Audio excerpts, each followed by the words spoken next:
Baik, Pak. Oke, kita mulai kuliah kita pada pagi hari ini. Assalamualaikum warahmatullahi wabarakatuh. Waalaikumsalam. Waalaikumsalam warahmatullahi wabarakatuh.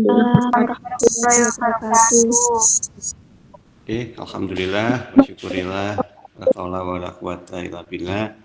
Pada pagi hari ini kita bisa berjumpa kembali di Google Meet untuk melanjutkan kuliah akuntansi syariah yang hari ini secara jadwal masuk ke BSAK 105 ya. Akuntansi mudharabah. Oke, sebelum kita lanjut ke materi akuntansi mudharabah, mungkin dari materi kita minggu yang lalu, akuntansi murabahah ya minggu lalu ya. Itu ada yang mungkin mau ditanyakan, monggo silahkan.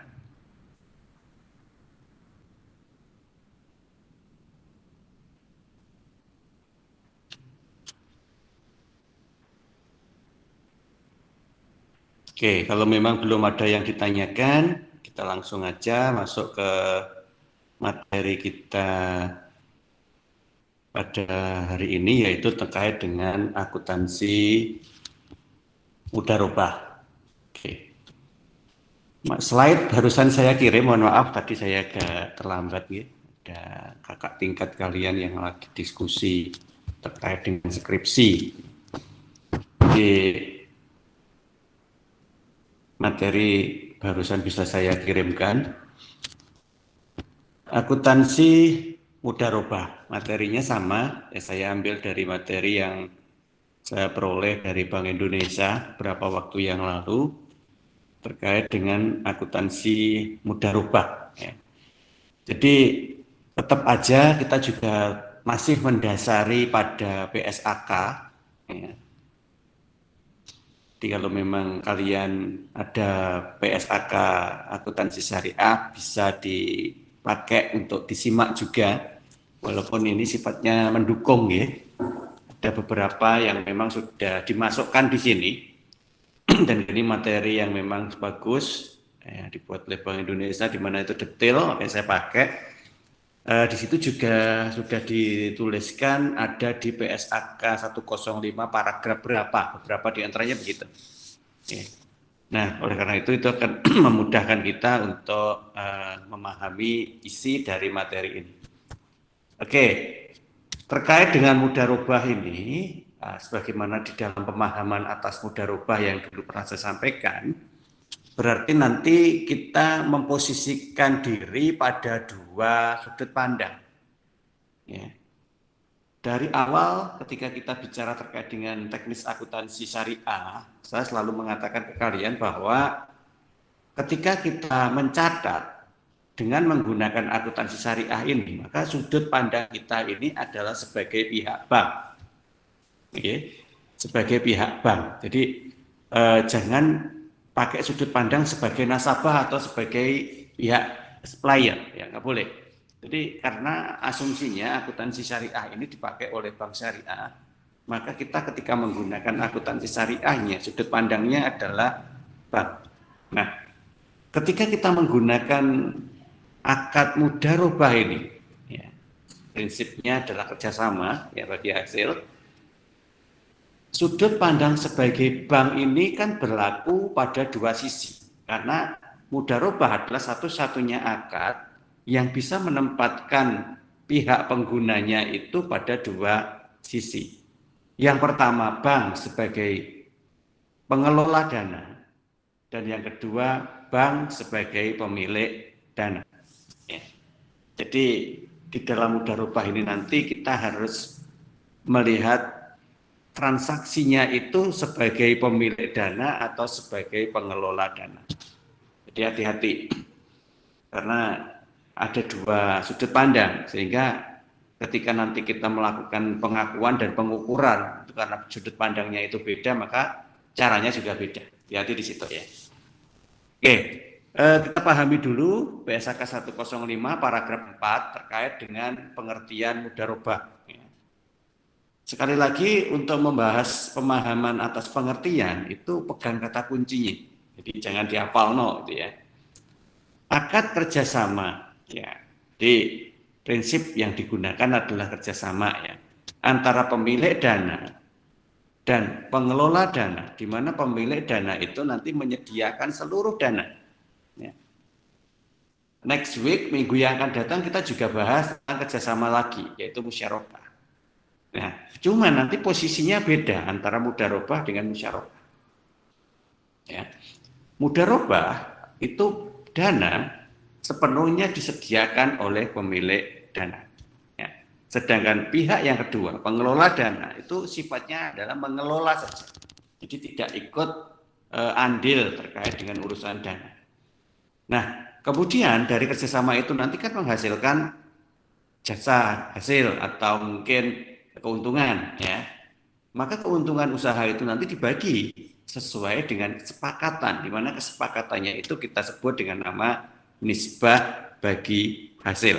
Jadi beda ya, kalau kemarin jual beli keuntungannya itu kita sebut dengan nama margin atau laba penjualan.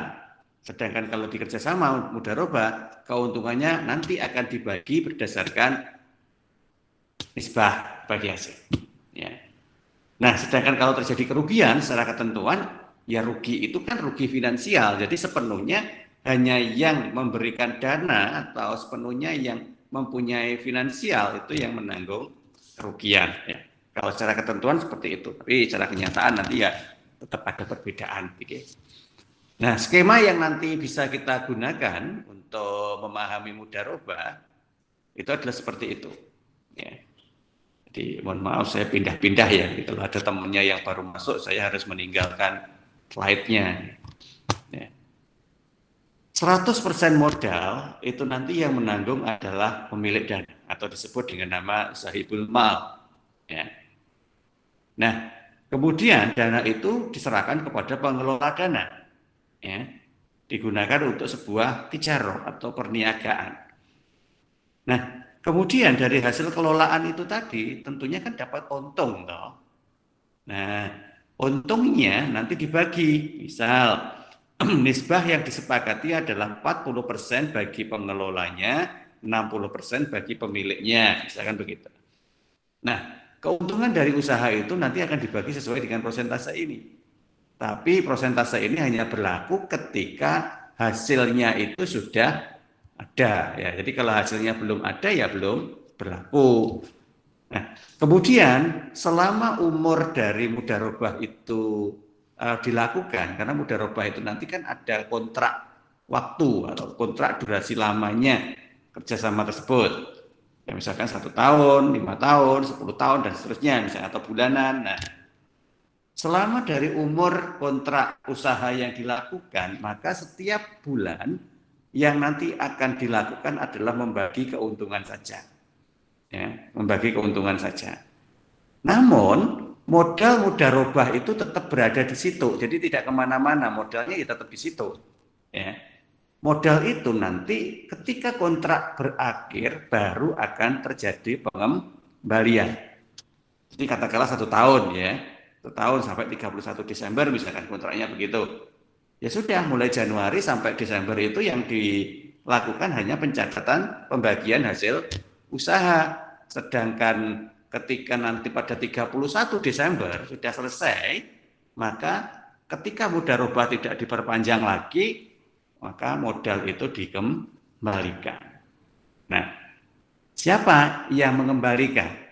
Yang mengelola yang jelas. Ya, yang mengelola mengembalikan kepada pemilik modal. Ya, jadi pada posisi itu yang diserahkan adalah bagi hasil pada bulan Desember dan total dana yang dikerjasamakan dengan mudharabah itu pada bulan Desember juga. Nah, itu yang disebut dengan nama skema mudharabah. Nah, mudharabah itu sendiri sebenarnya kalau kita bagi menjadi 3 kelompok. Ya. Ada yang disebut mudharabah mutlaqah, mukhayadah, dan mustarakah. Ya. Pengertiannya beda. Kalau mudharabah mutlaqah itu pemilik dana itu memberi kuasa penuh pada pengelola. Jadi tidak ada request apa-apa. Ya uang ya dititipkan aja sepenuhnya kepada yang mengelola. Kemudian pengelola nanti akan menjalankan investasinya, menjalankan usahanya hingga memperoleh hasil, hasilnya kemudian dibagi. Itu kalau mutlaqah. Sedangkan kalau kita bicara mukhayadah, ya, mukhayadah itu sifatnya terikat, ya. Makanya nanti ada pengakuan dana investasi terikat, ada dana investasi tidak terikat, ya. Atau disebut juga dana sirkah temporer. Ya, kalau nanti kita mengetahui ada istilah dana investasi tidak terikat atau dana sirkah temporer, berarti jenis mudharabah yang digunakan adalah mutlaqah. Ya. Ini tak kasih tahu karena nanti di belakang kita akan menemukan kalimat-kalimat itu.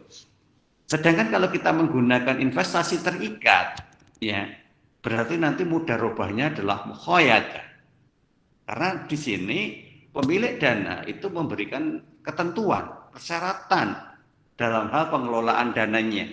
Ya, misalkan nanti diinvestkan kemana yang diizinkan, nilainya pembagiannya berapa, diinvestkan ke usaha A berapa, usaha B berapa, usaha C berapa, pengembaliannya gimana, nanti nisbahnya seperti apa.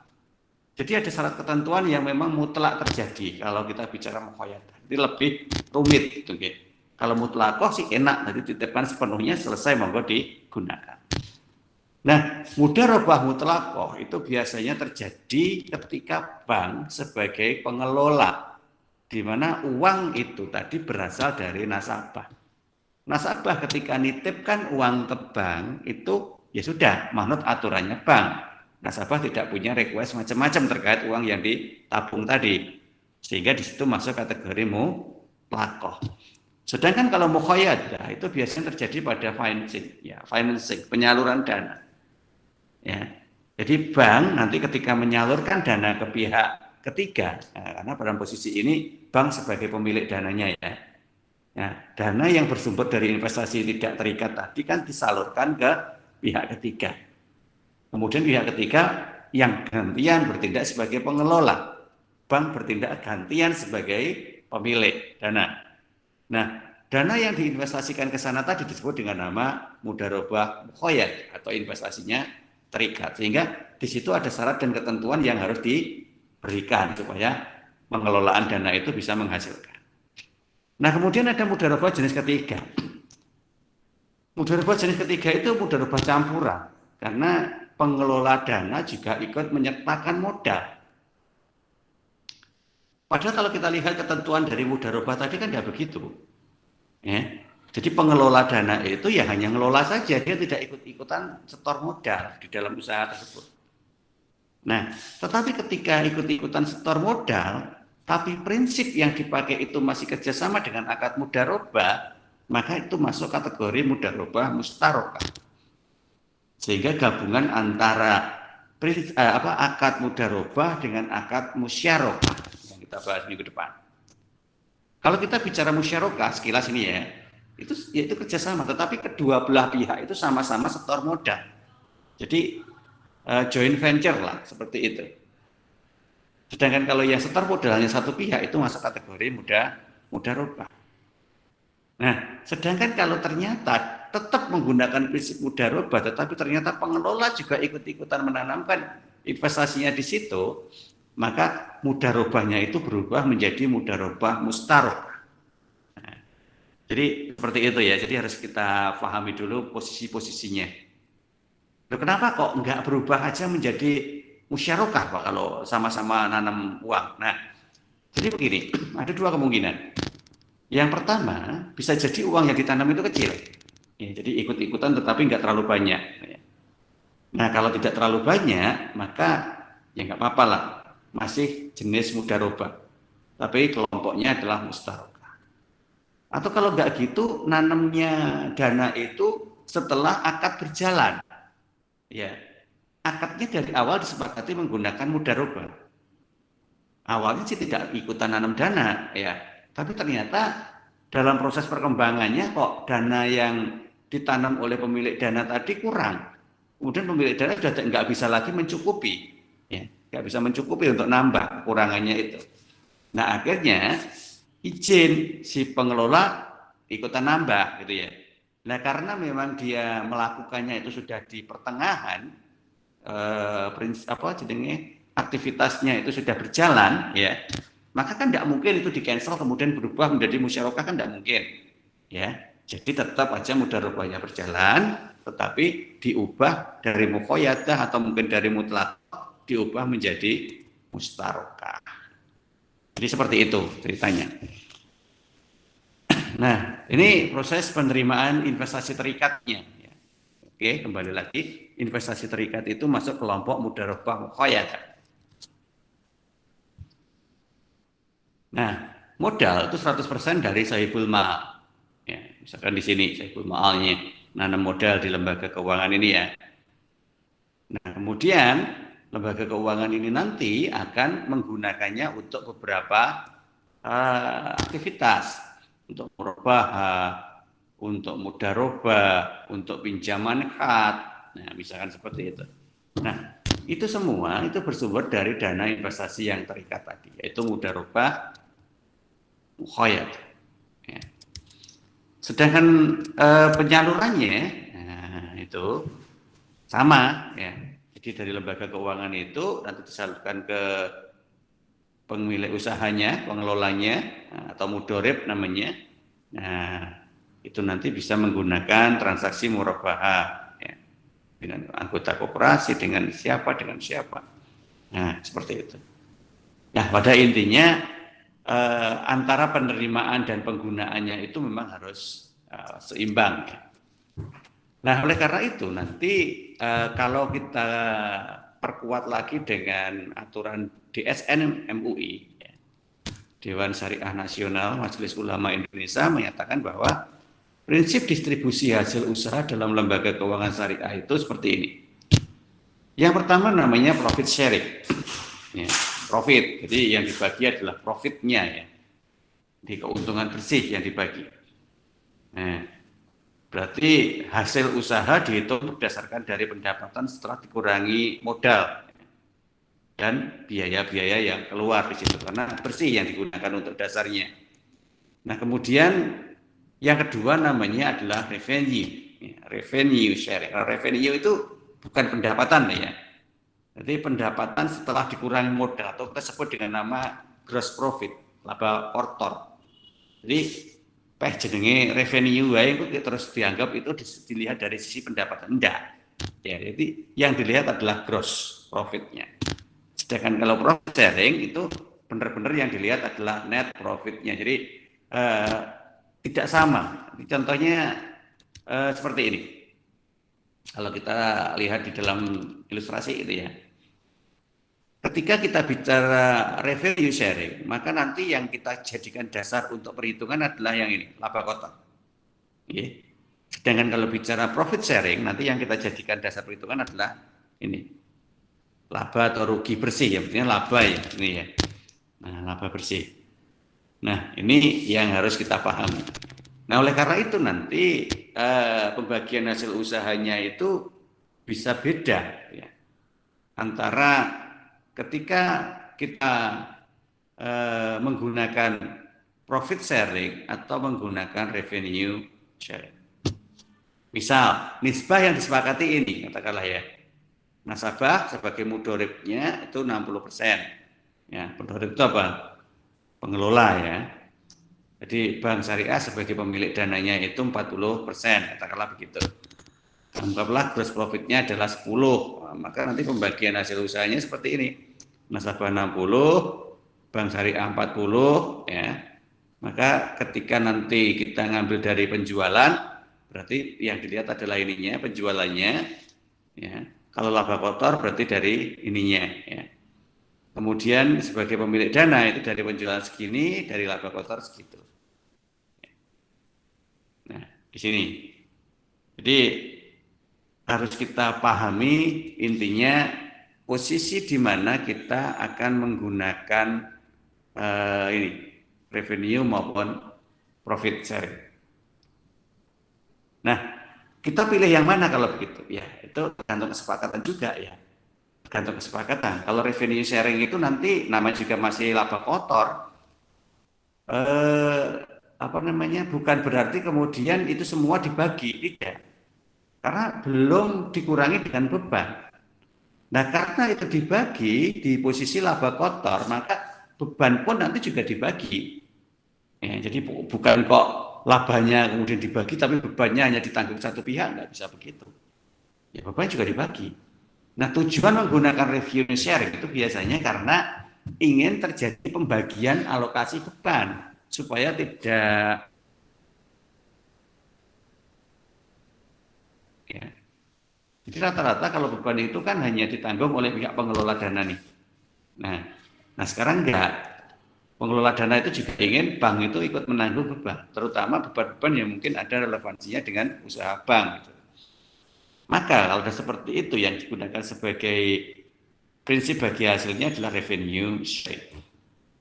Tapi ketika misalkan untuk mudahnya perhitungan supaya nanti hasil itu bisa langsung dinikmati, maka yang dipakai biasanya adalah profit sharing sehingga tidak ada lagi memikirkan terkait dengan pembagian utang usahanya.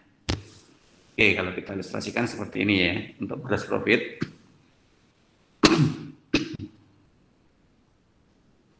Oke, nanti bisa dipahami sendiri itulah. Ini ilustrasi aja. Nah, sekarang ruang lingkupnya kemana ini untuk PSAK 105? Jadi, namanya ruang lingkup itu adalah batasan. Jadi, jangan sampai suatu pihak yang sebenarnya nggak layak untuk menggunakan, tapi dipaksakan untuk menggunakan gara-gara tidak paham tentang ruang lingkup. Ya. Aneh ini nanti. Pernyataan ini diterapkan untuk entitas yang melakukan transaksi mudharabah baik sebagai pemilik dana atau pengelola. Oke. Nah, pernyataan ini tidak mencakup pengaturan perlakuan akuntansi atas obligasi syariah yang menggunakan akad mudharabah. Nah, ini kadang-kadang kejebaknya di sini. Tidak semua objek yang menggunakan akad mudharabah itu menggunakan aturan pada PSAK 105. Oke, hati-hati di situ. Jadi jangan sampai kayak suku contohnya ini tadi. Ya. Suku itu obligasi suku itu obligasi Islam ya. Ya. Apa obligasi so itu tadi kok meneh mahasiswa semester 6. Ya. Surat utang negara, digoroke utang gitu. Atas utangnya itu kan menerbitkan bukti utang. Makanya kemudian bukti utang itu dikonversi menjadi obligasi. Nah, ketika obligasinya itu terjadi di sebuah lembaga keuangan syariah, maka itu disebut dengan nama suku. Nah, sukunya itu juga menggunakan akad mudharabah. Sama-sama berbagi hasil seperti itu juga. Namun walaupun menggunakan akad mudharabah, transaksi suku itu tidak diatur oleh PSAK 105 itu punya aturan sendiri. Nah, sekarang kita lihat penerapannya. Anggaplah ini adalah pemilik dananya atau sohibul ma'alnya, ini pengelola dananya, ya, mudharib. Ya.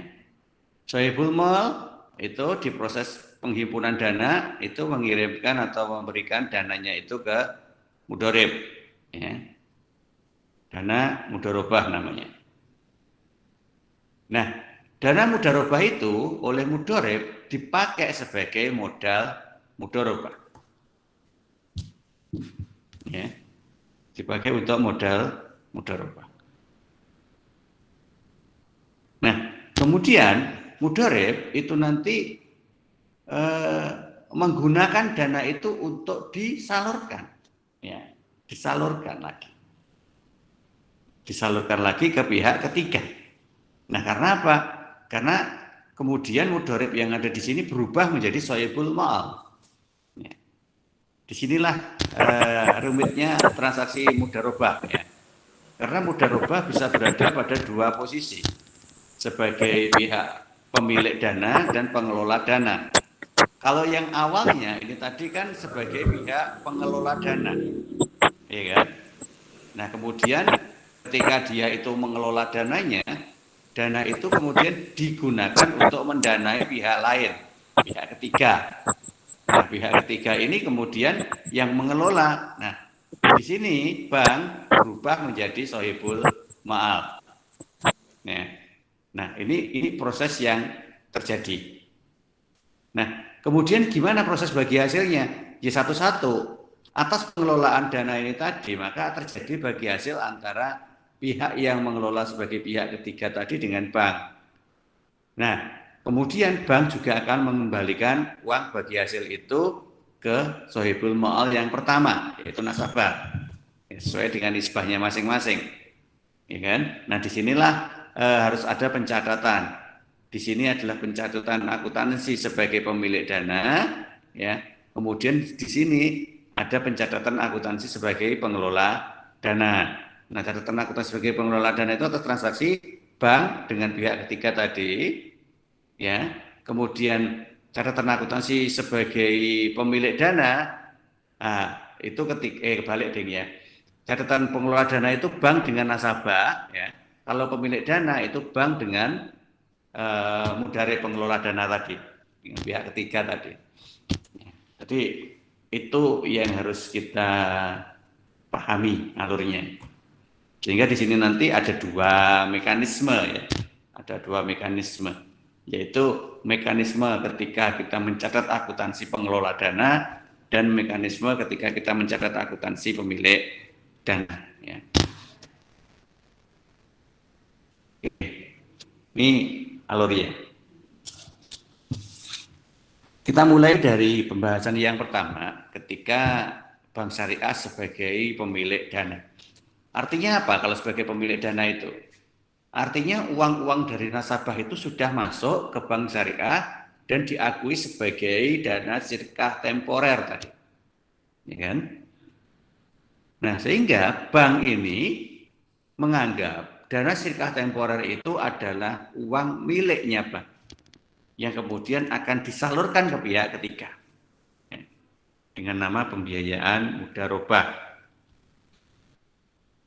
Nah, atas pembiayaan mudharabah tadi maka nanti akan menghasilkan keuntungan. Nah, ya sudah seperti tadi, keuntungannya nanti akan dibagi bersama. Kalau ada rugi, ya ruginya yang lola adalah yang merasa sebagai pemilik dana tadi, karena uangnya nggak kembali kan gitu ya.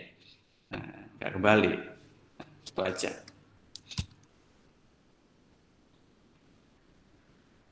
Nah, kemudian sebagai pemilik dana maka akun akuntansi apa yang harus dicatat?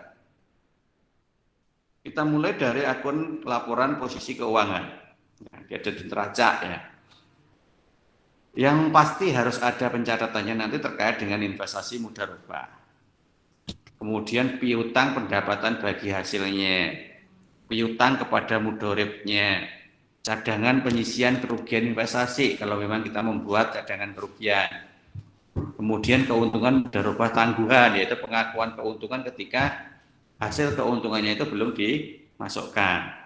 Dan kalau misalkan nanti transaksi tersebut menggunakan barang, ya, bukan uang tapi barang, maka barang itu nanti akan dihitung akumulasi penyusutannya, ya, ya, tersebut dengan nama modal non kas. Sedangkan pada laporan laba rugi, ya, itu ya, pendapatan bagi hasil, beban kerugian, keuntungan penyerahan, dan seterusnya.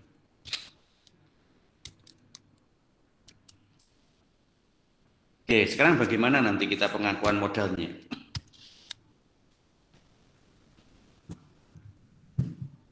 Jadi untuk awalnya kita harus memahami bahwa yang nanti akan disalurkan ke pihak ketiga, ya, yang akan disalurkan ke pengelola dana dari Bank Syariah nih, kan sebagai pemilik tadi ya, yang akan disalurkan ke pengelola dana itu bisa berupa dua bentuk ya. Yang pertama kas, ya, berbentuk uang tunai berarti kas, dan yang kedua non kas atau barang. Ya.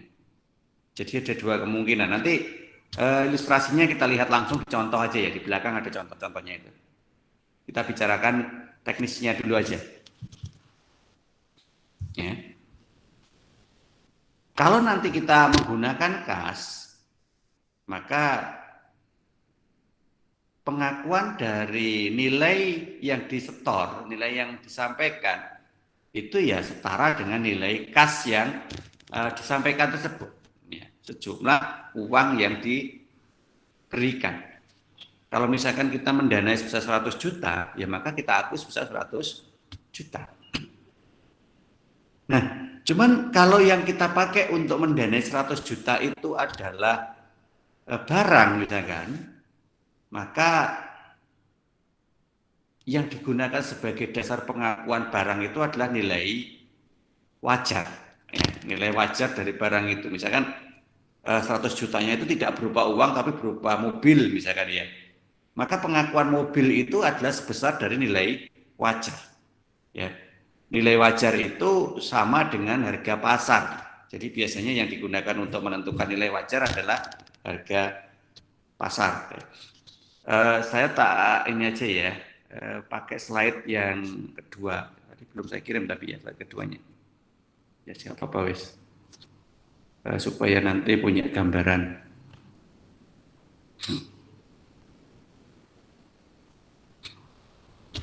Nah ini, ya. Anggaplah seperti itu ya ilustrasinya. Jadi, oke sebelumnya, jadi gini.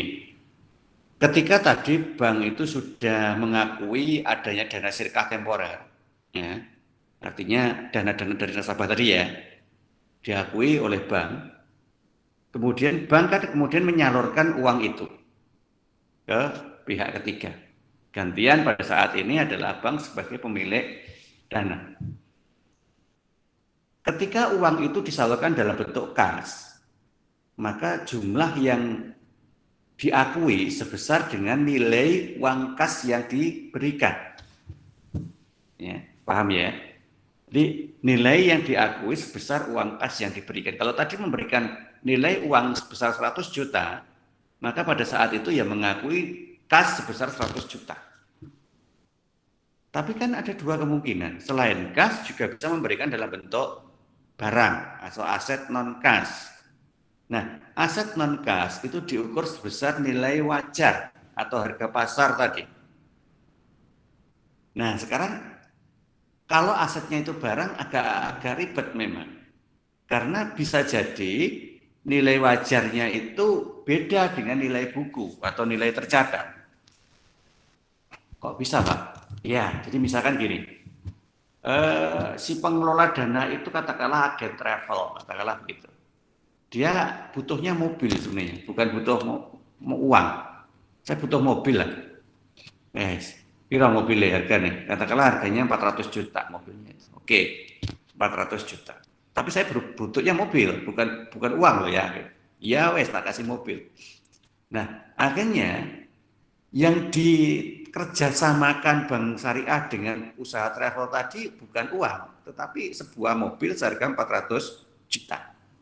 Berarti kan pertama Bank Syariah itu harus beli dulu tuh mobilnya. Oke, belilah mobilnya itu ke showroom katakanlah. Ketika beli, katakanlah harga mobil itu adalah 410 juta.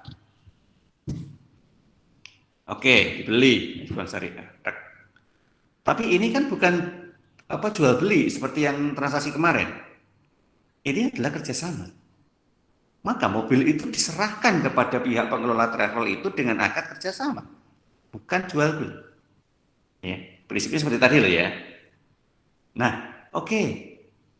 Ketika membeli dan ketika menyerahkan mobil bisa jadi ada jeda waktu. Ya katakanlah jedanya 1 bulan, misalkan begitu. Ternyata pada saat penyerahan mobil itu, harga mobil itu tidak lagi 410 juta di pasar, tetapi cuma 400 juta. Ya, itu artinya apa? Itu artinya nilai wajar itu lebih rendah dari nilai tercatat. Karena tadi mencatatnya 410 juta. Tapi ternyata ketika diserahkan nilai wajarnya cuma 400 juta. Ya kan? Berarti di sini terjadi kerugian. Karena tadi belinya 410, tapi ketika diserahkan itu kok diakui cuma 400 juta. Maka terjadi kerugian sebesar 10 juta. Itu kemungkinan yang pertama. Kemungkinan yang kedua, kalau pakai aset non kas adalah ketika penyerahannya itu kebalikannya, yaitu ketika harga wajarnya itu lebih tinggi daripada harga tercatat. Ketika tadi beli harganya 410 juta, tetapi ketika penyerahan kok harga di pasar itu 420 juta. Misalkan begitu. Ya maka terjadi selisih lebih sebesar 10 juta kan. Uang dapetin 410 kok diserahkan 420. Maka nanti selisih lebihnya yang lebih tinggi tadi dicatat sebagai keuntungan. Ya. Sampai di situ aja, nggak usah berpikir amortisasi dulu. Nah, sehingga yang perlu kita catat dengan jurnal seperti ini. Kalau pembiayaannya tadi uang, mudah, ya langsung aja pembiayaan mudharabah pada kas. Ya. Sedangkan kalau menggunakan aset atau barang non kas, maka pencatatannya seperti itu.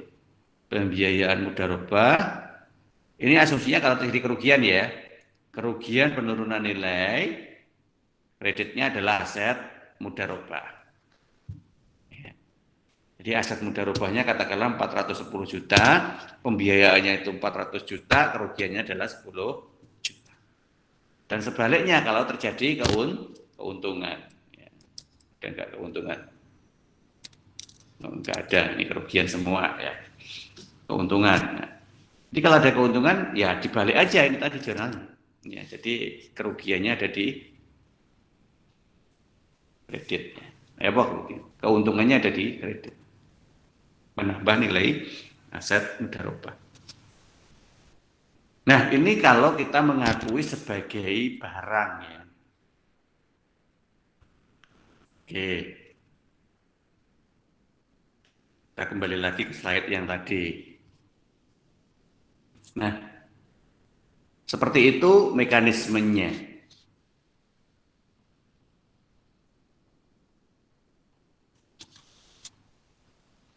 PSAK 105 paragraf 12 ya, ketika mengakui dana mudharabah diakui sebagai investasi mudharabah baik itu dengan pembayaran kas atau pada saat menggunakan aset non kas ya. Kalau kas sebesar jumlah yang dibayarkan, kalau non kas sebesar nilai wajar ya. PSAK 105 paragraf 13, jika lebih tinggi maka dianggap sebagai keuntungan, jika lebih rendah diakui sebagai kerugian ya. Tadi ya, jurnalnya juga seperti tadi. Oke, ini ilustrasinya ya. Bedanya kalau kita pakai bank syariah dan bank konven ada di sini. Kalau bank konven itu yang diberikan tunai, itu uang ya ini semuanya. Nggak ada penyerahan dalam bentuk barang, nggak ada. Ya. Dan itu pun dihitung bukan sebagai kerjasama, tapi ya meminjam, pinjaman, utang kan. Ya seperti itu. Ya bedanya di situ. Jadi kalau di bank syariah itu bukan diakui sebagai utang, tapi diakui sebagai kerja sama karena kita menggunakan prinsip kerjasama. Oke, itu.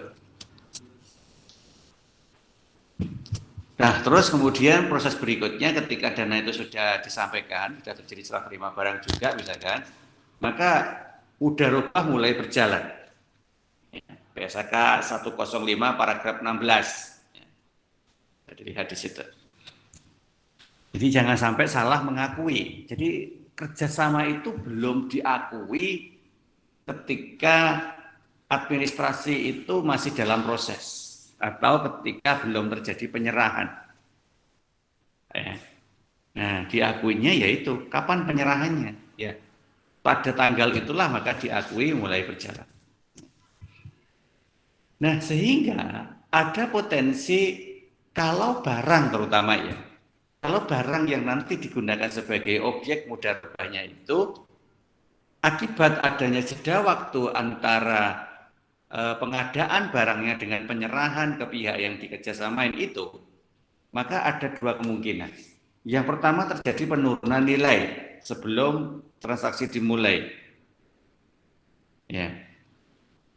Atau kalau nggak begitu, ya ini ketika sudah ditransaksikan tetapi barangnya itu hilang, ya, hilang, curi orang. Nah, maka harus ada mekanisme pengakuannya. Kita bisa lihat di PSAK 105 paragraf 14, di mana ketika terjadi penurunan nilai sebelum transaksi itu dimulai, maka itu nanti akan diakui sebagai kerugian dan mengurangi saldo investasi mudaroba. Karena penurunan nilai itu masih tanggung jawabnya bank gitu ya. Tadi 410 terjadi penurunan nilai 10 katakanlah. Maka walaupun di dokumen kerjasamanya tadi tercatat 410 nilainya, itu harus diubah sesuai dengan nilai yang telah turun tadi. Ingat, turun loh ya, bukan rugi. Jadi beda. Kalau tadi kita akui sebagai terjadinya kerugian ketika nilai buku tidak sama dengan nilai penyerahan, maka kerugian itu disebabkan karena adanya perbedaan harga. Ya, perbedaan harga. Jadi dasar yang dipakai untuk melihat adalah harga wajar atau harga pasar. Tapi kalau penurunan nilai itu karena adanya depresiasi atau mungkin kerusakan secara fisik. Ya. Tadi kan belinya itu mulus nih mobil. Dan nggak tahu kenapa kok ini tiba-tiba berat gitu ya, tiba-tiba kok ada lecet di beberapa bempernya misalkan begitu ya. Apa dipakai, kok dipakai misalkan begitu ya. Ya nggak tahu lah. Yang jelas gara-gara ada beberapa kerusakan tadi, nilai dari barang itu jadi turun. Ya, jadi penurunan nilai itu diakui sebagai kerugian oleh bank syariah.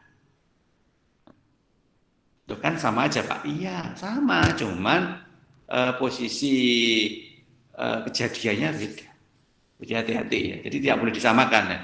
Penurunan nilai nggak boleh disamakan dengan penurunan harga. Ya, beda.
Oke, maaf ya ada tamu.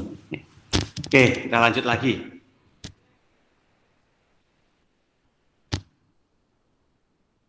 Oke, jadi hati-hati dalam pengakuan barang yang akan dikerjasamakan, ya. Karena sangat rentan terjadi perubahan nilai akibat beberapa hal. Tetapi ya tetap harus harus disesuaikan dengan beberapa hal penyebabnya itu.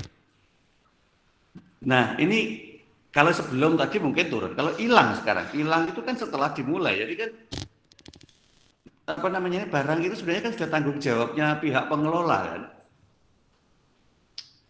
tapi hilang, ya biaya mau hilang kok ya, jadi harus dicek dulu, apakah hilang itu akibat kelalaian atau bukan. Nah ini, di paragraf 15 disebutkan di situ hilang setelah dimulainya itu yang bisa dikondisikan lagi itu jika tanpa ada kelalaian atau kesengajaan. Ya. Jadi hilang itu kan mayoritas karena kelalaian ya. Kelalaian itu berarti tanggung jawab sepenuhnya pada pengelola. Ya. Tanggung jawab sepenuhnya. Makanya diperhitungkannya itu saat bagi hasil. Misalkan gini, mobil tadi seragam 410 juta hilang. Ya. Padahal 410 juta itu mau dikonversi untuk hasil itu hasil selama berapa lama? Ya. Maka nanti akan berhenti karena apa? Barangnya hilang. Jadi sebelum hasil baik pembagi hasilannya itu nanti sesuai dengan umur kontrak, katakanlah umur kontraknya tadi adalah 5 tahun katakanlah ya. Ternyata baru setahun hilang gitu ya. Berarti selama 4 tahun yang akan datang kan nggak bisa ada pembagian hasil lagi karena memang barangnya hilang gitu kan. Nah kalau begitu gimana? Ya harus berhitung dengan pihak pengelola. Kalau memang terjadi karena kelalaian, maka pihak pengelola harus mengijoli, ya, mengembalikan ya, senilai barang itu setelah dikurangi dengan depresiasi selama 1 tahun. Ya. Kalau dibuktikan bukan karena kelalaian, nah ini yang repot ini. Kalau kelalaian itu biaya kok iso hilang yang bukan karena kelalaian. Nah, ya itu bisa saja terjadi juga ya. Jadi ya wis berusaha wis apa tapi ya tetap aja hilang ya tetap aja mungkin terjadi ya. Tapi ya tetap aja itu harus diperhitungkan, cuman mekanisme pemerhitungannya itu beda ya. Kalau benar-benar karena kesengajaan itu ya sudah mutlak harus ditanggung sepenuhnya, tapi karena bukan karena kelalaian itu biasanya nanti ya berbagi ya, kerugiannya ditanggung bersama. Itu kalau hilang. Kemudian kalau terjadi penurunan nilai, ya penurunan nilai hanya karena kita melakukan kerjasama dari aspek non-kas. Kalau pakai kas kan tidak mungkin ada penurunan nilai. Ya. Non-kas barang tadi mengalami penurunan nilai saat atau setelah barang dipergunakan. Ya. Nah kalau sebelum barangnya dipergunakan itu bisa langsung mengurangi nilai investasinya. Kalau sebelum. Tetapi kalau sesudah itu tidak bisa langsung, ya, tidak bisa langsung, tapi tetap nanti ada perhitungan tersendiri pada saat bagi hasil. Intinya karena kerjasama itu apa tujuannya adalah untuk kemaslahatan bersama, maka setiap kali ada masalah ya nanti akan diperhitungkan pada saat ada hasil yang akan dibagi. Intinya seperti itu. Oke, ya ini penjelasan lanjutnya ya. Mulai berjalannya tadi. Oke. Nah ini kelalaian atas kesalahan antara lain seperti ini. Ya, kalau masuk kategori kesalahan. Jadi sudah ditentukan oleh PSAK-nya sendiri ya. Yang disebut kesalahan itu yang mana? Ya. Persyaratan yang tidak ditentukan di dalam AK tidak terpenuhi. Post meyer. Ya. Kemudian ada keputusan dari institusi berwenang. Kebakar misalkan, nah, kebakaran itu nanti kan ditangani oleh damkar ya, nanti sama polisi misalkan, nanti hasil dari investigasinya bagaimana, kelalaian atau bukan, itu kalau kelalaian. Kemudian yang kedua, akad berakhir sebelum atau saat akad jatuh tempo dan belum dibayar oleh pengelola dana. Jadi misalkan ketika akad itu selesai nanti, berakhir ya, katakanlah tanggal 31 itu berakhir. Harusnya tanggal 31 pagi itu tutup buku. Harusnya begitu sih, Bang, misalkan. Tapi ternyata kok transaksi atas investasi tadi belum ada sampai dengan jam 10 katakanlah. Loh, si pengelola dana kok menengahi si A. Nah, ya maksudnya tetap mengingatkan ya. Cuman di dalam pencatatannya apa kok nunggu rata catat kan tidak mungkin. Ya. Kalau itu dibiarin aja, maka itu masih dianggap investasi, itu menyalahi ketentuan. Karena pada tanggal itu investasi sudah berakhir. Ya. Tetapi kenyataannya kalau kita mau mengakhiri transaksinya, nilai dari yang ditransaksikan itu belum kembali, ya kan kita nggak bisa mengakhiri, wong belum kembali kok. Ya, di satu sisi sudah berakhir, di satu sisi belum kembali, maka satu-satunya jalan yang bisa dilakukan adalah mengubah status. Ya, yang semula tadi diakui statusnya adalah investasi, maka diubah statusnya menjadi piutang. Nah, seperti itu. Ya, bisa menangkap ya. Tadi kan awalnya investasi nih, ya, tapi kan sudah berakhir. Karena berakhir kan ditutup investasinya. Tapi bisa ditutup kalau nilai investasinya sudah diperhitungkan, sudah kembali. Tapi ternyata belum kembali juga. Nah, sehingga untuk mengubah statusnya akan diubah sebagai investasi mudharabah, kemudian diubah menjadi piutang. Itu artinya investasi sudah berakhir tetapi penyelesaian belum terjadi, karena bisa jadi penyelesaiannya tidak dari itu tanggal 31 Desember semua repot, katakanlah 1 Januari libur, penyelesaian baru tanggal 2 Januari. Nah, padahal 31 Desember harus lapor, kan tidak mungkin tidak dicatat atau tetap dicatat sebagai investasi, kan tidak mungkin, sudah berakhir. Maka dikonversi atau diubah statusnya menjadi piutang. Oke, sekarang bagi hasil. Gimana bagi hasilnya? Pembagian hasil usaha mudharabah dibagi sesuai dengan nisbah, di mana nisbah itu disepakatinya di awal. Ya. Namanya juga kesepakatan, berarti kan prosentase itu tarik ulur ini. Mungkin ditawarkan dulu 60-40, ya 60 pengelola, 40 pemilik dana. Nah, terus kemudian ada diskusi lagi sehingga disepakati lagi katakanlah 45-55, nah dan seterusnya. Nah, di sini kesepakatan nisbah. Nah, nanti kalau nisbah sudah disepakati, maka bagi hasil diperoleh setelah usaha berjalan. Jadi ya jelas karena nunggu hasilnya itu terjadi. Ya. Oke, jadi di situ pembagiannya. Mekanisme yang dipakai ada dua tadi, yaitu gross profit dan net profit. Kalau gross profit namanya revenue sharing, kalau net profit namanya profit sharing. Ya, ilustrasinya seperti inilah.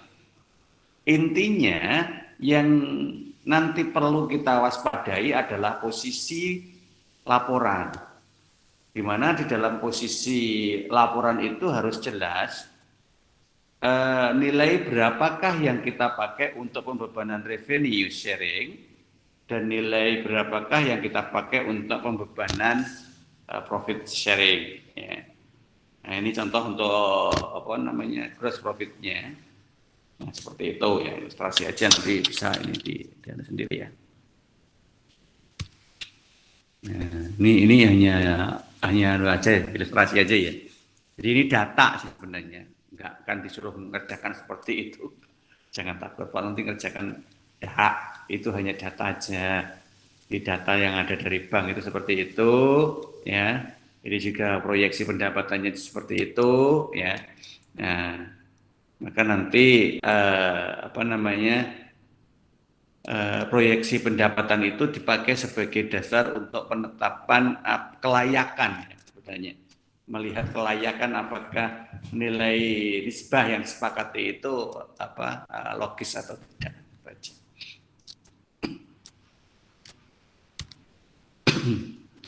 Nah, sekarang bagaimana pengakuan penghasilan usaha?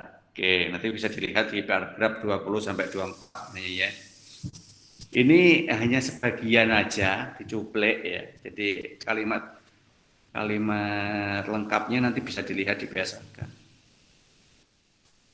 Nah, ini pengakuan penghasilan usaha mudharabah dalam praktik dapat diketahui berdasarkan laporan bagi hasil atas realisasi penghasilan usaha dari pengelola dana.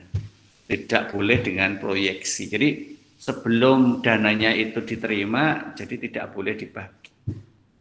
Ya. Lagian kan data-data di sini tadi kan sudah data yang historis kan, jadi sudah terjadi kemudian dilaporkan, dan dasar laporannya itu nanti dipakai untuk pembagian.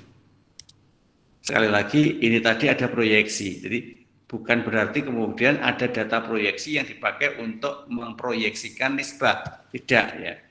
Proyeksi ini sifatnya hanya pendukung, logis atau tidaknya. Kemudian kerugian akibat kelalaian atau kesalahan pengelola dana dibebankan pada pengelola dana dan tidak mengurangi investasi mudharaba. Ya, itu karena prinsipnya begitu. Karena kesalahan pengelola, ya gimana pengelolanya salah kan? Nah, itu tetap dibebankan dan kemudian mudharabahnya itu investasinya dikurangi seperti ketika sebelum terjadinya akad tadi. Kalau memang yang menyebabkan kerugian atau kelalaian itu masih pemilik dananya, ya bisa itu nanti mengurangi investasi. Tetapi kalau kerugian itu terjadi ketika dana itu sudah dikelola dan penyebabnya adalah pengelola, ya nggak bisa mengurangi dari nilai investasi. Bagian hasil usaha yang belum dibayar oleh pengelola diharus sebagai piutang mati sudah. Oke. Ini just to know aja ya. Ini aturan dari PBI, Peraturan Bank Indonesia. Ya sudahlah. Ini hanya pendukung aja.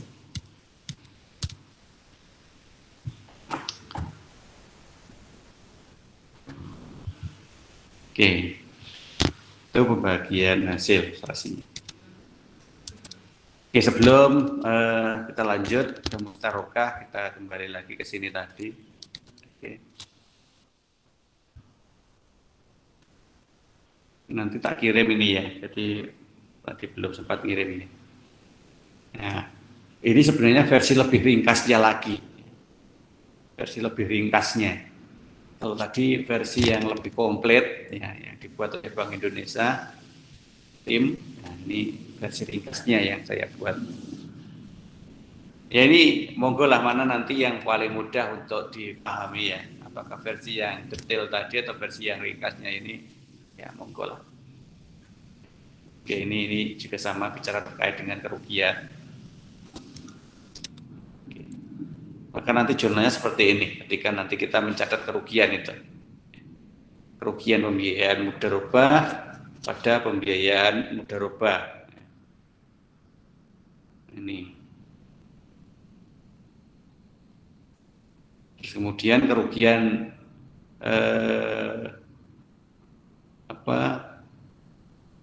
tunai ya secara kas, maka nanti akan dicatat dengan jurnal seperti ini.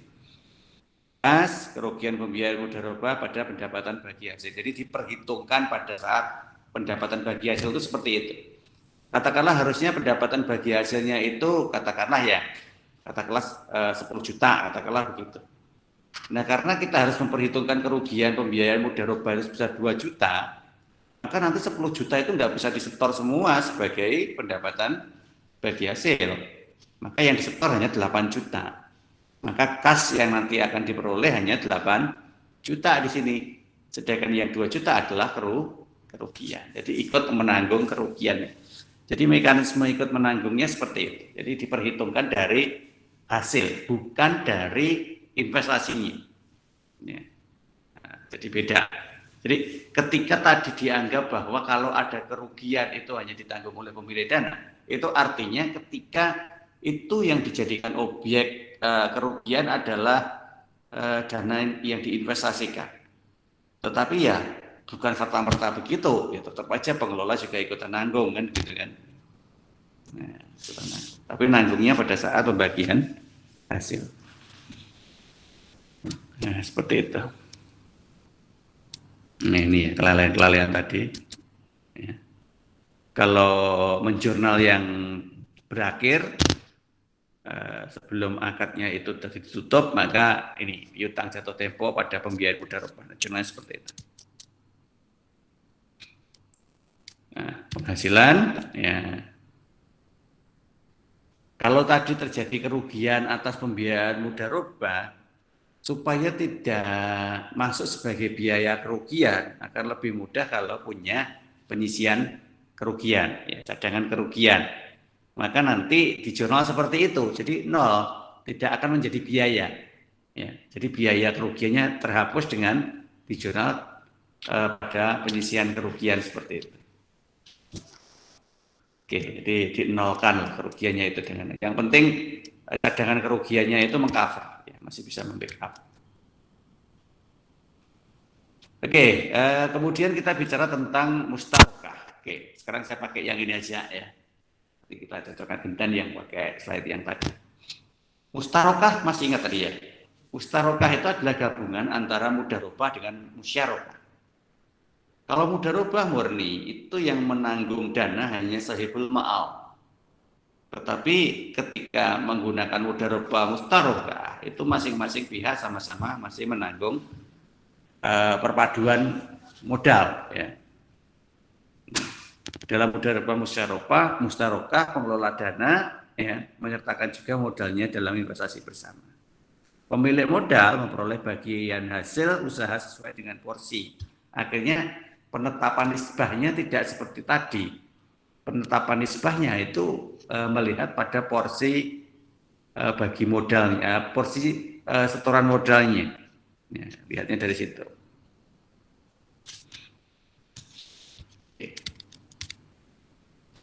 Nah, ada beberapa jurnal-jurnal yang nanti bisa kita pakai ketika berada pada posisi sebagai pemilik dana ya, sebagai pemilik dana. Ya, misalkan ini tadi pengakuan pengukuran pembiayaan mudharabah, maka nanti jurnalnya seperti ini, ya, pembiayaan mudharabah pada kas. Ya, oke lah, pembiayaan mudharabah dalam bentuk aktiva non kas. Oke. Nah, untuk contohnya kita sekarang balik lagi aja pakai slide yang ini tadi. Oke. Secara prinsip sama ya, cuman ini lebih detail. Ya, ini mustarokah tadi ya. Oke, itu bisa dibaca lah. Ini pengertian-pengertian aja.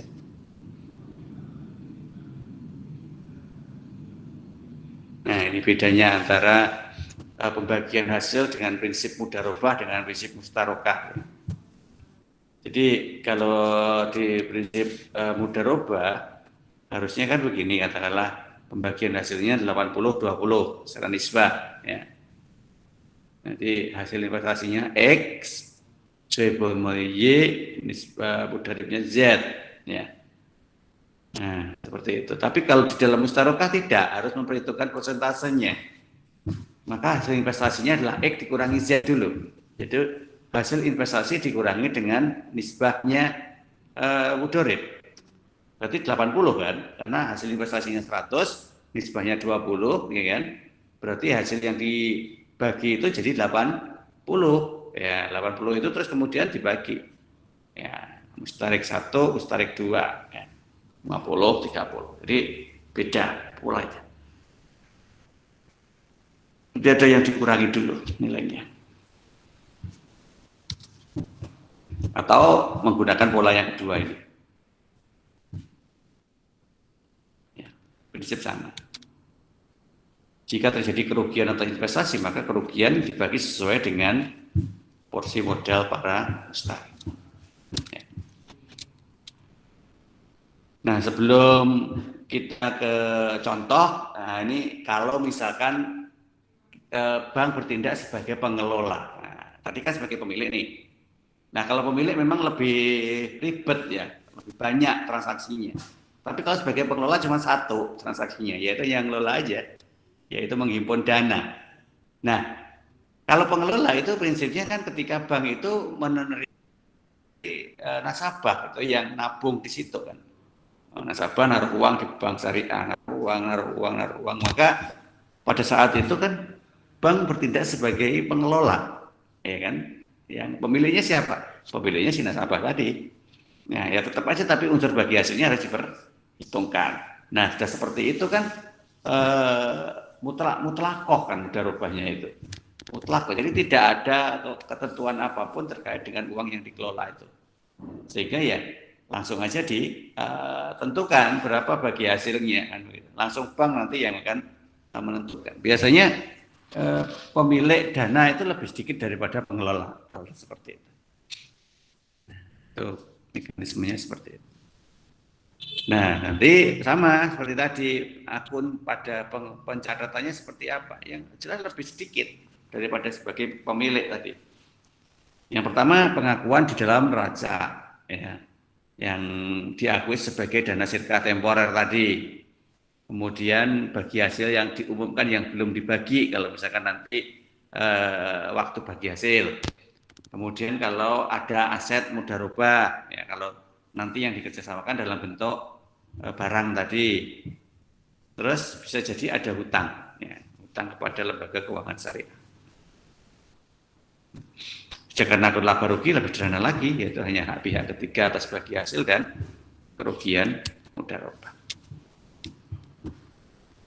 Ya, prinsipnya sama ya, cuman dibalik. Jadi ketika nasabah itu nanti naruh uang, maka uang itu akan digunakan oleh bank, dikelola, ya, disalurkan tadi hasil dari pengelolaan tadi, kemudian diberikan sebagian ke nasabah pemilik dana. Nah, diakui sebagai dana sirka temporer sebesar jumlah kas, atau kalau ini jarang kali ya, kalau naruhnya itu barang kan jarang ya, rata-rata ya kas, sehingga rata-rata diakui sebagai dana sirka temporer.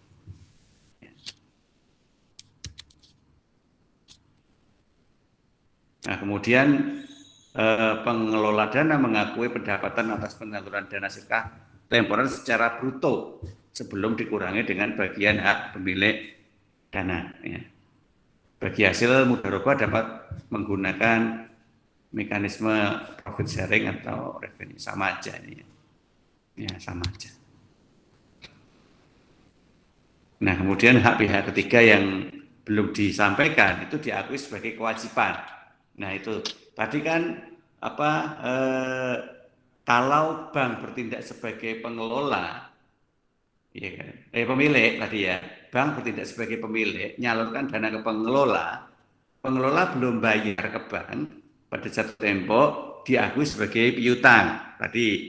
Nah, sekarang dibalik sekarang, kalau bank sebagai pihak pengelola, waktunya bayar bagi hasil ke nasabah, tapi belum dilakukan, maka nilai yang seharusnya dibayar ke nasabah itu dianggap sebagai kewajiban.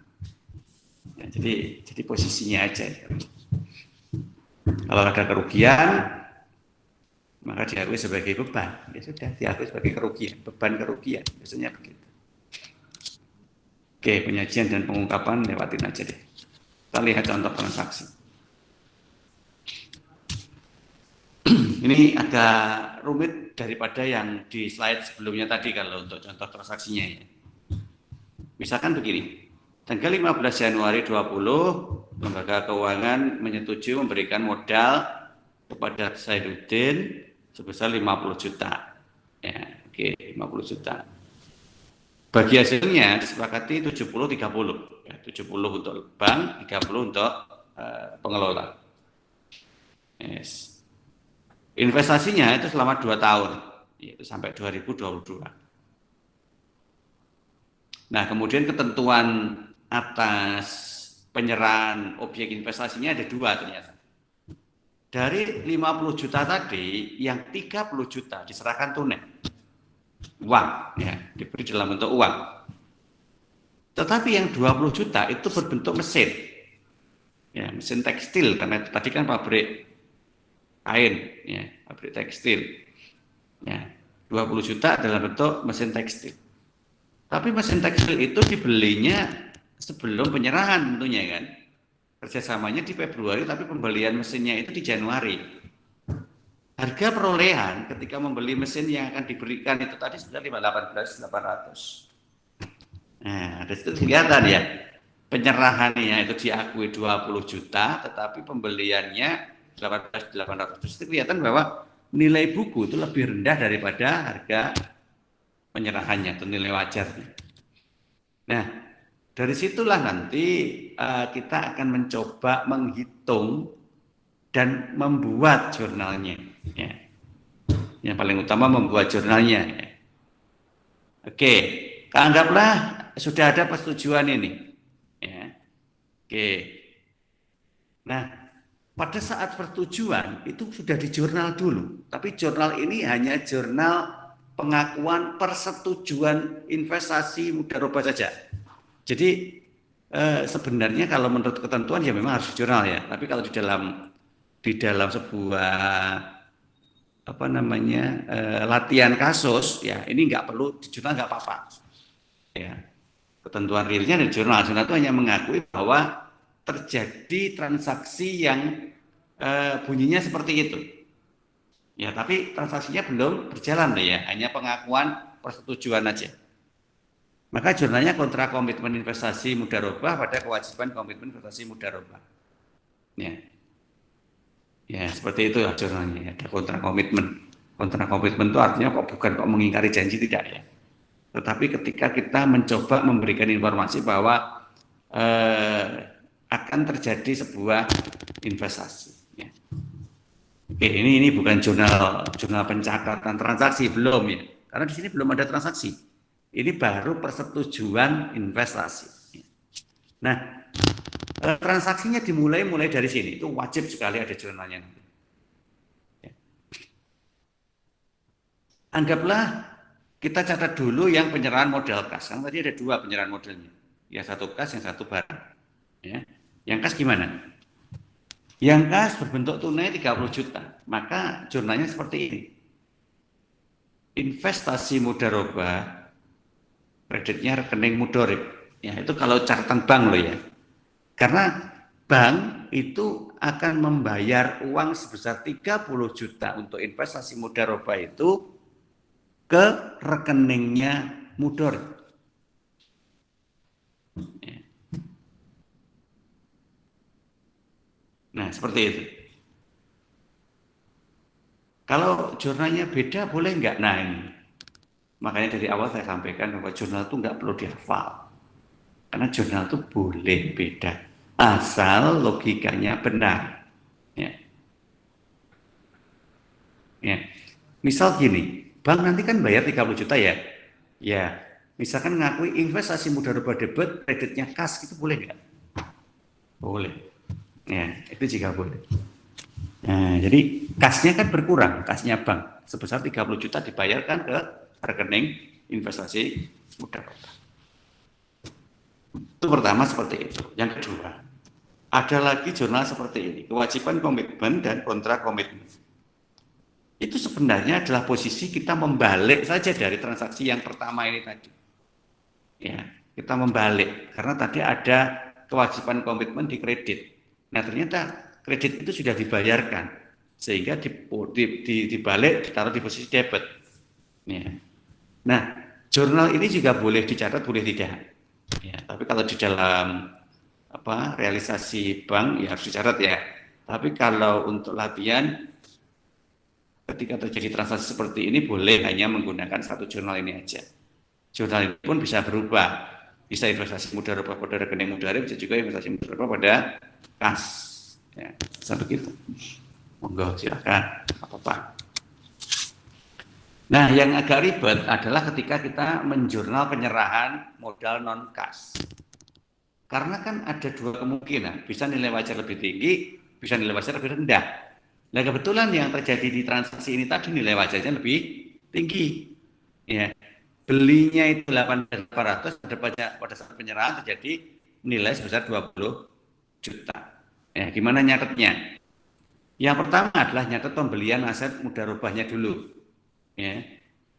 Sehingga debitnya adalah persediaan, kreditnya adalah kan. Dibeli seharga 18.800 oleh bank ke pihak supplier. Barangnya ada. Nah, kemudian barang itu diserahkan. Ya. Pada saat penyerahan, maka jurnalnya seperti ini. Investasi mudharabah, kreditnya persediaan. Nah, berarti kan selisih nih. Selisihnya diakui sebagai keuntungan. Udah. Ini aja, sampai di sini aja. Kontrak komitmen tidak perlu. Ya, jadi jurnalnya cukup 1. Ini aja. Ya, yang penting mengakui ada keuntungan mudharabah tangguhan. Amortisasi juga tidak perlu. Udah. Ya, tidak perlu. Cukup sampai di sini aja. Jadi jurnalnya juga 2 ini aja. Ini sama ini. Ya. Oke ya, seperti itu. Jadi kalau terjadi kasus seperti ini, nanti misalkan soal ada seperti ini harus benar jurnalnya seperti itu. Oke, cukup seperti semuanya. Nah, ini kalau kita ilustrasikan penyajiannya ya dalam neraca. Ya. Ya, investasi mudharabah masuk di aktiva. Aktiva investasi mudharabah. Yang non kas juga begitu, masuk investasi mudharabah non kas. Keuntungan juga begitu, masuk sebagai keuntungan mudharabah tangguhan. Tapi kita nggak usah sampai neraca, kita sampai neraca nanti kalau ujian. Nah sekarang ini tadi kan pencatatan penyerahan, no? Nah sekarang kalau misalkan nilai wajar itu lebih kecil dari nilai tercatat, ini tadi kan lebih besar. Nah ini nilai wajar lebih kecil, sama jurnalnya ya, tinggal dibalik aja. Ya, jadi cukup yang ini jurnalnya, cukup yang ini. Ya, kewajiban dan kontra nggak usah. Ya, terus yang bawah juga begitu. Ya cukup investasi mudharabah pada persediaan aset mudharabah ini aja. Itu ketika terjadi penyerahan pada kondisi nilai wajar lebih kecil atau mungkin lebih besar. Nah ini yang tersebut kehilangan tadi. Tapi kalau kehilangan setelah usaha, namanya hasil. Nah ini kehilangan sebelum usaha dimulai. Nah, salah satu mesin tekstil yang diserahkan itu hilang, ya, rusak, ya. Hilang itu bisa karena rusak, bisa karena memang hilang semuanya. Katakanlah nilai kerusakannya 500.000, maka dia akan mengurangi. Nah, untuk mengurangi gimana? Ya seperti ini jalannya. Beban kerugian pada investasi mudharabah 500, itu sudah otomatis mengurangi nilai investasi mudharabah sebesar 500.000. Sedang dimulai, ya seperti ini katakanlah kasusnya. Ya. Maka pada saat penerimaan bagi hasil, disitulah nanti kita mulai memperhitungkan. Sehingga jurnal pertama kali diakui pada saat penerimaan bagi hasil. Ya, misalkan ini, penerimaan bagi hasilnya nah, 3.500.000, pendapatan bagi hasil mudharabahnya 3.500.000. Ya. Nah ini, dimana di sini yang hilang 300, ya. Sedangkan bagi hasil yang terima adalah 3.500.000. Nah, maka nanti apa namanya, jurnalnya ada dua. Yang pertama adalah jurnal penerimaan bagi hasil yang utuh, ya. Yang kedua adalah mengakui terjadinya kerugian. Ya. Di mana kerugiannya itu adalah kerugian setelah usaha dimulai. Maka jurnalnya menjadi beban penurunan investasi mudharabah pada akumulasi penurunan investasi mudharabah. Ini pengakuannya 300.000. Sehingga hasil bersih investasi mudharabahnya sebenarnya bukan 3.500.000 tetapi tinggal 3.200.000 karena dikurangi dengan beban kerugian. Tetapi itu tidak masuk di dalam pencatatan jurnal, tapi masuk dalam perhitungan terpisah. Nah, kalau memang ini di jurnal gimana Pak? Bisa nggak? Bisa. Ya, berarti nanti jurnalnya adalah jurnal penerimaan hasil investasi. Ya, silahkan dipikir. Jurnalnya piye untuk menjurnal yang 3.200.000 ini? Ya, harus bisa loh ya. Saya nggak mau nunjukin semuanya. Berarti kita menerima uang dalam bentuk kas sebesar 3.200.000, ya toh, atas investasi yang kita lakukan dengan pihak pengelola tadi. Ya. Tuh.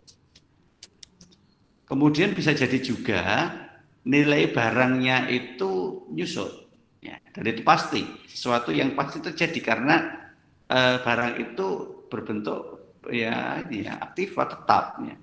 Sehingga pasti mengalami penyusutan. Katakanlah membentuk penyusutan sebesar 800.000, ya, dan atas laporan dari pengelola dana hasil usaha menjadi hak lembaga keuangan syariah ya 3.500.000 tadi. Jadi bagi hasilnya 3.500.000 ada penyusutan 800.000. Maka bank melakukan penyusutan seperti ini, ya. Nilai perolehan tadi, ya, katakanlah 20 juta, ya, dari 4 buah mesin tadi, ya kan. Kemudian nilai residunya tinggal 800.000, ya. Jangka waktu akadnya adalah 24 bulan atau 2 tahun, maka penyusutan perolehannya adalah 800.000. Nah, maka pertama kali yang dilakukan adalah bank membentuk yang namanya rekening penyusutan sebesar 800.000 ini dengan cara seperti ini. Biaya penyusutan nilai pada akumulasi penyusutan nilai 800.000. Ya.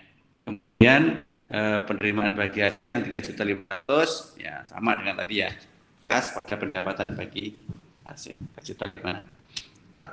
Ya, penyajiannya seperti ini. Nah, di sini posisi untuk menunjukkan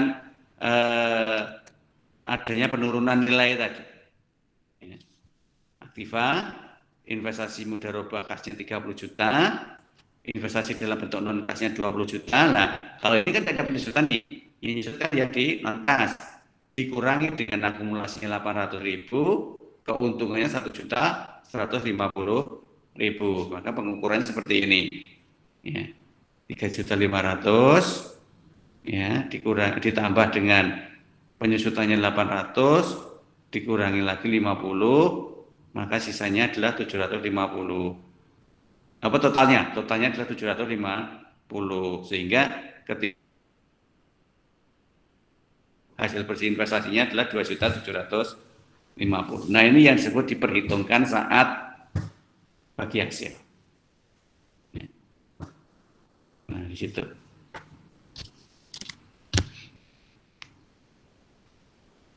Nah, kemudian bagi hasil katakanlah diserahkan. Ya, ini tadi kan masih perhitungan nih. Sekarang sudah direalisasi. Tanggal 20 Februari menerima bagi hasil dari pengelola sebesar 3.500.000. Ya. Ya. Karena panutan jenis banyak kan 70-30 kan ya. Jadi 70% dari pendapatannya sebesar 5 juta tadi. Maka ya penerimaan tunai seperti ini, kas pada pendapatan bagi hasil 3.500.000, atau mungkin sudah dikirim tapi belum nyampe, ya. Sehingga laporannya itu sudah nyampe duluan tetapi uangnya belum datang, ya, maka jurnalnya seperti ini nanti ya, piutang, ya, belum bisa diakui sebagai kas. Nah, kemudian kalau piutang terbayar, ya sebenarnya dibalik aja, kas pada piutang. Oke, itu untuk pendapatan hasil. Nah, sekarang kalau untuk kerugian, bagaimana pengakuan kerugiannya?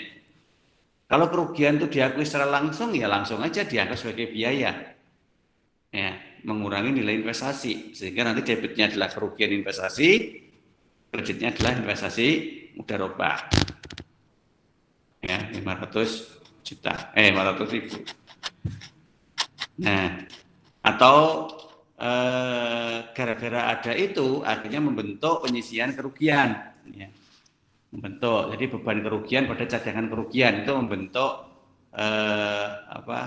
penyisian, ya, 750.000. Nah, sehingga nanti ketika ini sudah terbentuk, maka kita menghapus yang 500.000 ini. Cara menghapusnya gimana? Cara menghapusnya pada jurnal yang ketiga. Cadangan kerugian pada investasi mudharabah 500.000. Sudah hilang. Jadi cadangan kerugian ini sisa 250.000.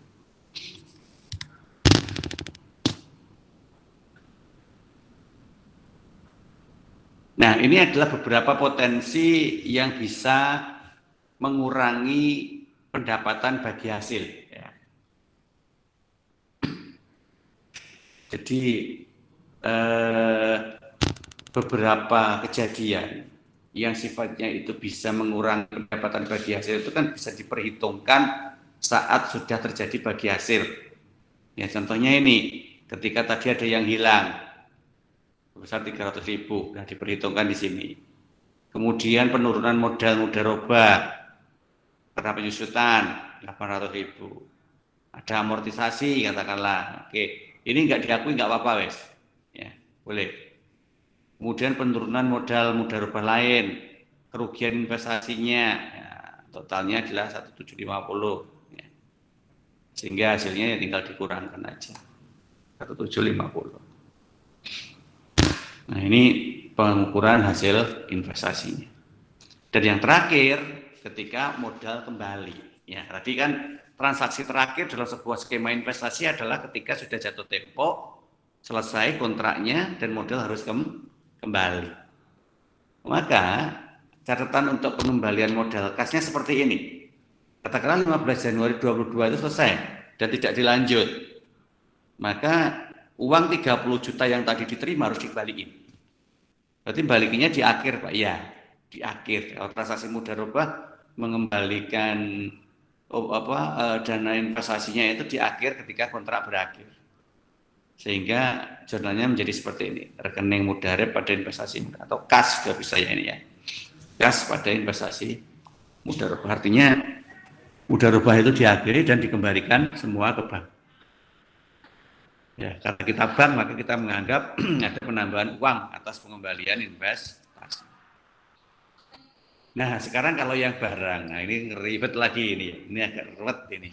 Karena kita harus memperhitungkan yang namanya penyusutan, ya. Karena barang yang sudah dipakai 2 tahun itu kan menyusut tadi. Nggak mungkin kita akan mengakui nilainya sama dengan ketika barang tadi diserahkan. Anggaplah seperti ini. Modal non-kas saat penyerahan tadi kan 20 juta. Penurunan penyusutan sampai akhir akad sebesar 19 juta 200. Ya, tersisa 800 ribu aja itu. Nah sekarang gimana? Nah tergantung tadi. Apakah nilai wajar lebih besar dari nilai tercatat atau nilai wajar lebih kecil dari nilai tercatat? Nah, beda cerita ya.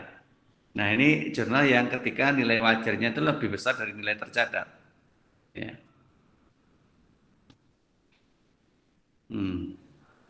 Dan ini yang kebalikannya, jika nilai wajarnya lebih kecil dari nilai tercatat. Oke. Kemudian ini ketika waktunya jatuh tempo tapi belum dibayar tadi ya. Ya, sudah jatuh tempo tetapi belum dibayar. Maka tadi kita akui sebagai piutang kan. Jadi investasinya tadi harus kita ubah. Yang semula investasi mudharabah itu nanti akan menjadi kas, tetapi karena belum terbayar maka kita anggap sebagai piutang dulu. Tetapi hanya bisa digunakan untuk investasi yang berupa uang tunai. Kalau yang barang nggak bisa. Ya. Yang uang tunai aja. Jadi kita anggap sebagai piutang mudharib dari investasi mudharabah. Ya. Kemudian ketika uangnya dibayar, dibalik ya kas pada piutang mudharib. Oke. Ada contoh yang lain, nanti kalau ini sebagai pengelola dana ya. Kalau ini tadi kan sebagai pemilik dana. Kalau sebagai pengelola dana lebih gampang gitu ya. Misal seperti ini, kita menjurnal deposito mudharabah. Artinya nasabah itu nyetorkan uang dalam bentuk deposito ke bank. Maka bank gimana jurnalnya? Nah, katakanlah 25 juta. Ya, untuk deposito mudharabah dalam jangka waktu 1 bulan, nisbahnya 65%, 35%. Ya sudah, anggap aja sebagai dana sirkah kan. Sehingga ditulis seperti ini, kas pada dana sirkah temporer. Udah selesai, gitu tak. Ya nanti kalau tabungan gimana? Ya kas pada dana sirkah temporer. Karena baik tabungan maupun deposito semuanya jadi dana sirkah gitu ya.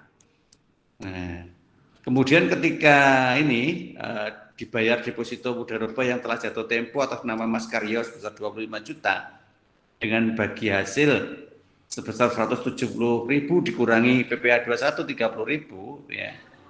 Ya kan? Ya tadi kan 200.000 ya. Ya tinggal 170.000 dikurangi PPh-nya 30.000. Jurnalnya seperti ini. Ya, diicir di sininya. Dana sirkah temporernya 25 juta ya. Hak pihak ketiga atas bagi hasilnya kan 200.000 harusnya. Oke, tetapi dikurangi dengan PPh 21 30.000. Nah, oke, sehingga di sini nanti kreditnya adalah titipan rekening titipan bekas atau rekening nasabah, di mana ada penambahan sebesar 200.000 dikurangi 30.000, jadi 170.000. Nah, jadi seperti itu.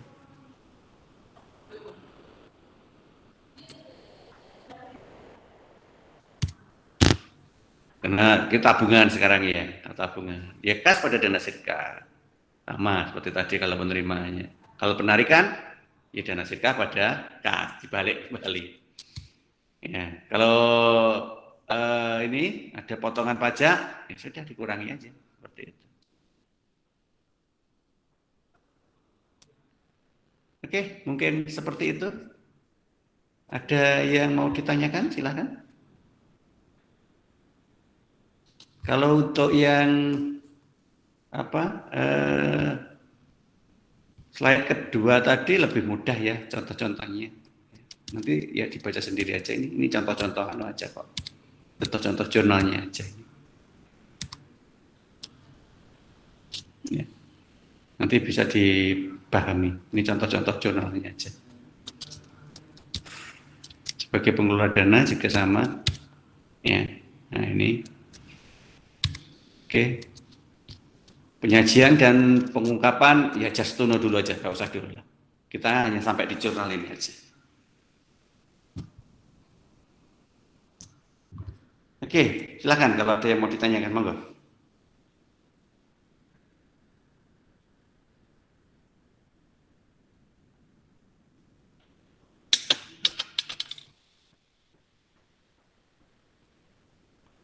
Oke, baik, kalau memang belum ada yang ditanyakan dan ya sudah jam 10 ya. Ya, sudah lebih dari waktu yang seharusnya. Ya, nggak apa-apa. Mungkin kita cukupkan sampai di sini. Jika ada pertanyaan nanti monggo silahkan disampaikan lewat WA group atau dikirim langsung ke saya. Oke, mungkin begitu yang bisa kita bahas pada kesempatan pagi hari ini. Insya Allah nanti yang slide kedua akan saya kirim lagi lewat WA group ya, tadi belum terkirim. Monggo nanti silahkan dipakai untuk bahan belajar, untuk persiapan UAS nanti. Insya Allah nanti ketika kita UAS ya, rata-rata soalnya ya bicara terkait dengan jurnal, seperti yang tadi kita pelajari. Oke, mungkin begitu. Semoga bermanfaat. Kita akhiri dulu. Assalamualaikum warahmatullahi wabarakatuh. Waalaikumsalam warahmatullahi wabarakatuh.